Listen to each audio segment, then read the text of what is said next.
யாழ்ப்பாணம் இந்து கல்லூரிக்கு அருகாமையில் இளைஞர் ஒருவரை வேனில் கடத்தி சென்று தாக்குதல் நடாத்திய குற்றச்சாட்டுடன் தொடர்புடைய 5 வாள்களுடன் கைது செய்யப்பட்டுள்ளனர்.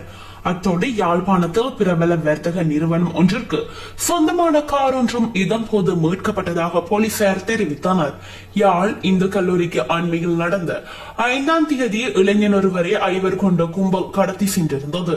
இளைஞனை கடத்தி கைதடிக்கு கொண்டு சென்ற கும்பல் இளைஞனின் உடைகளை கலைத்து சித்திரவதை செய்த பின்னர் யாழ் பொஸ்கோ பாடசாலை அருகில் இறக்கிவிட்டுள்ளனர். இந்நிலையில் சந்தேகத்திற்கிடமான காரை நேற்றைய தினம் இடைமறித்தனர். நிறுத்தாமல் சென்ற காரை துரத்தி சென்று இடைமறித்த போலீசார் சோதனையிட்டனர். சோதனையின் போது காருக்குள் இரு கூறிய வாள்கள் காணப்பட்டுள்ளதோடு காரின் கதவு மற்றும் ஆசனங்களில் இரத்த கரைகளும் அவதானிக்கப்பட்டுள்ளது. அத்துடன் ஒரு ஷர்ட்டும் இரத்தங்களுடன் மீட்கப்பட்டது. இதனை அடுத்து போலீசார் குறித்த 5 விசாரணையை நடத்தியது. 2.5 கிராம் ஐஸ் போதையும் மீட்கப்பட்டுள்ளது. இந்நிலையில் தாக்கி சித்திரவதை செய்யப்பட்ட இளைஞன் யாழ் போதனா வைத்தியசாலையில் சிகிச்சை பெற்று வருகிறார்.